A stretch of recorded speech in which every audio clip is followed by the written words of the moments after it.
আমাদের শোরুমে আজকে নতুন একটা রাউটার আছে F6 নিউ মডেলের। এটার 5 dBi। এটা দিয়ে নতুন ফিচার হচ্ছে যে এটা হচ্ছে রিপিটার করা যায়।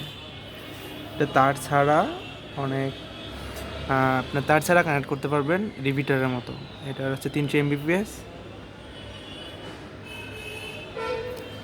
রাউটারটা দেখতেও অনেক সুন্দর এবং ফিউচারটা অনেক আপডেট ফিউচার, নতুন ফিউচার অ্যাড করছে এই রাউটারের মধ্যে।